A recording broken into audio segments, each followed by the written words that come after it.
ይህ እንዴት ሊሆን ቻለ? ምን አይነት ጉድስ ነው እየሰማን ያለ ነው? የቤተሰብ ክርክር ጉዳይን በመመልከት ላይ የነበሩት ወጣቷ ዳኛ ወርቄ ፈካንሳ የፍርድ ውሳኔ እያነበቡ ባሉበት ወቅት ተከሳሹ በድንገት ባወጣው ሽጉጥ ዳኛዋን በጥይት መትቶ ሕይወታቸውን ቀጥፏል። ይህ ብቻ አይደለም። በችሎቱ ላይ ሲከራከሩ የነበሩት ባለቤታቸውም በተመሳሳይ ሁኔታ በጥይት ተመተው ሕይወታቸው ወዲያውኑ አልፏል። ግንቦት 27 ረፋድ ላይ በሆለታ ወልመራ ወረዳ የመጀመሪያ ደረጃ ፍርድ ቤት የተፈጸመው ይህ ወንጀል አንድ ግለሰብ ታጥቆ ፍርድ ቤት መግባት መቻሉ አነጋጋሪ አድርጎታል። ሕግና ፍትህ ይከበርበታል ተብሎ በሚታመን የፍርድ ቤት አዳራሽ ውስጥ ይህ ወንጀል መፈጸሙ እጅግ በጣም አሳዛኝ ነው። ለሟቾች ነፍስ ይማር፣ ለቤተሰቦቻቸው ደግሞ ጽናትን ይስጥልን።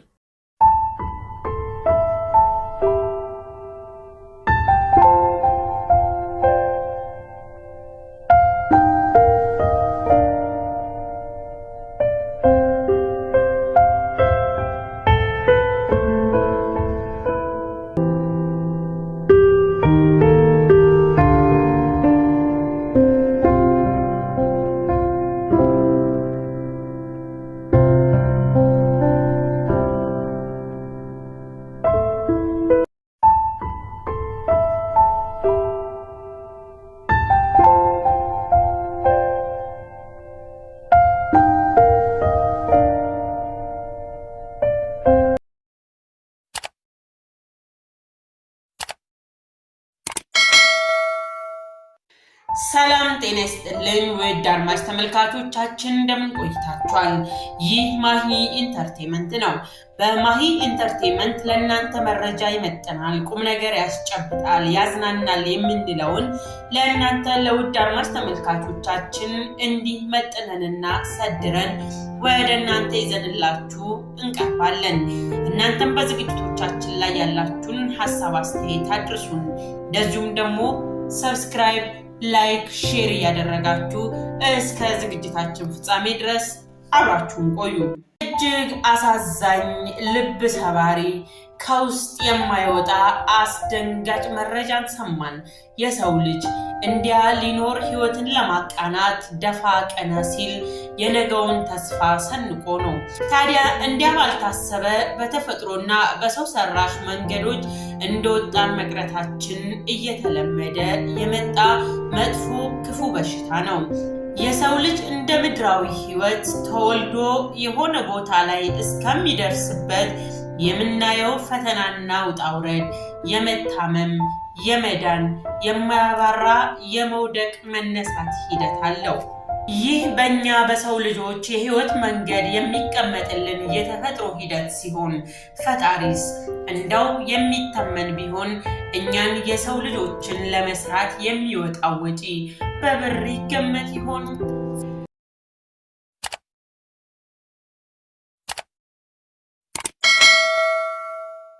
ፈጣሪ ሰርቶን ሰው አድርጎ ወደ ምድር እንድንመጣ ካደረገን በኋላ አባትና እናት በአደራ ተቀብለው ሰው ሆነን እንድንቀጥል ለማድረግ የሚከፍሉት ዋጋ እጅጉን ከባድ ነው። የውጤቱ መጨረሻም የልጅ የተሻለ ሆኖ መገኘት፣ መማር፣ መስራት፣ ማግባትና መውለድ ይሆናል ማለት ነው። ታዲያ እንዲህ የሆነው ሆኖ የሰው ልጅ በድንገት የሚጠፋበት መንገድ ደግሞ ልብ ይሰብራል።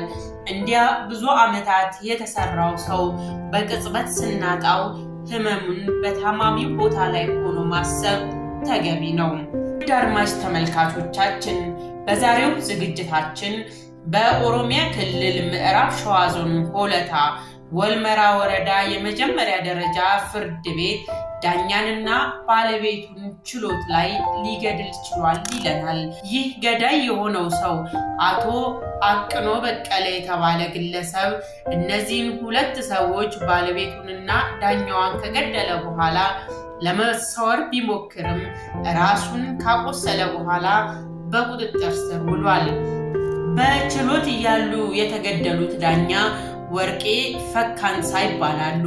እንዲሁም በፍርድ ሂደት የነበሩት የገዳይ ባለቤት አልማዝ መኮንን ይባላሉ።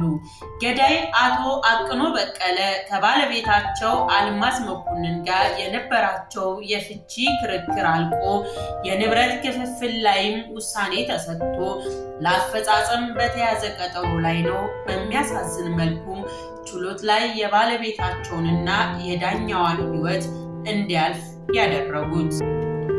እንዲህ ባለመስማማት የተጠናቀቀው የትዳር ሕይወት ፍችንና የንብረት ክፍፍል ላይ ደርሶ እንዲህ በሚያሳዝን ሁኔታ ከፍቺ በዘለለ ባለቤቱንና በችሎት የነበሩትን ዳኛ ሕይወት እንዲያልፍ አድርጓል። ቢሮውም ገዳይ ግለሰብ ሊያመልጥ ሞክሮ ነበር። ነገር ግን ራሱን አቁስሎ እንደተያዘ ነው የተነገረው። ለዚህም ለሕክምና በሆስፒታል ውስጥ ይገኛል ብሏል። ሰዎች በፍርድ ቤት ሲገቡ መፈተሽ ያለባቸው ቢሆንም ተጠርጣሪው ግለሰብ ግን ሽጉጥና ጩቤ ይዞ መግባቱን ነው ከግድያው በኋላ የተረጋገጠው።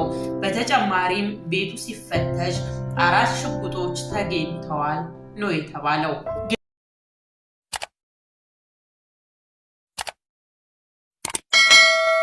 ግለሰቡ እንዴት መሳሪያ ይዞ እንደተገኘ ለማወቅ ምርመራ መጀመሩን ቢሮ ገልጿል። ችሎት የሚያስከብሩና የጸጥታ ስራ እንዲሰሩ የተመደቡ ኃላፊነታቸውን በአግባቡ ያልተወጡ 3 የፖሊስ አባላትም በቁጥጥር ስር መዋላቸው ተገልጿል። ነገሮችን ተረጋግቶና ሰከን ብሎ አለማሰብ፣ ቂምና በቀልን በውስጥ ቋጥሮ መኖር ለጎጁም ለተጎጁም የዕድሜ ልክ ስቃይ ነውና ሁላችንም ራሳችንን ከስሜታዊነት የጸዳ ውሳኔዎችን ብንወስን ራሳችንንና ወገኖቻችንን ከመጉዳት እንቆጠባለን እንላለን።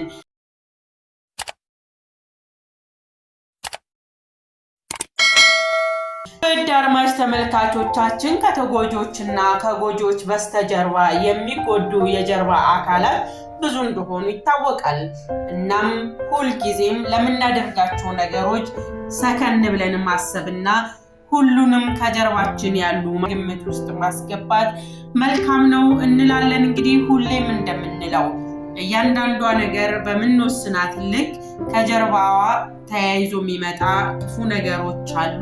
እነዛን ነገሮች ቀድመን ማሰብ፣ ራሳችንን መጠበቅ፣ ወገኖቻችንን ከጀርባችን ሁሉንም ነገር ዳሰን ራሳችንን ወደ ማረጋጋት መሄዱ እጅግ በጣም የተሻለና መልካም አማራጭ ነው። እንግዲህ በጣም ብዙ ቅን ሰዎችን ተመልክተናል። እጅግ በጣም ሊያሳስቱ የሚችሉ ነገር ግን ደግሞ እነሱ በብልጠት በሰከነ ሁኔታ በፍቅር በመተሳሰብ ያለውን ነገር ከግምት በማስገባት ነገ ሌላ ሕይወት አለኝ፣ ነገ የተሻለ ነገር ይመጣልኛል፣ ነገ በመበደሌ ውስጥ ካሳ አገኛለሁ ብለው ነገሮችን በብልጠት አልፈው የተካሱ ሰዎች እጅግ በጣም ብዙ ናቸው እና ሁልጊዜም በሰከነ ማንነት ውስጥ መጓዝ ለእኛም ሆነ በዙሪያችን ላሉ ሰዎች እጅግ በጣም ወሳኝ ነው እና ይሄ በድንገት የመጣ ስሜታዊነት ሁሌም መቆጣጠር ብንችል እጅግ በጣም መልካም ነው ብለን እናስባለን። በድንገት ሀገር ሰላም ብለው ከቤታቸው ወጥተው ነገር ግን ያልተመለሱ ሟች ወገኖቻችንን በዚህ አጋጣሚ ነፍስ ይማር ለማለት እንወዳለን። የዛሬው ቆይታችን ይህንን ይመስል ነበረ። በሌላ ዝግጅት በሌላ ፕሮግራም እስከምንገናኝ ድረስ በሰላም ቆዩ።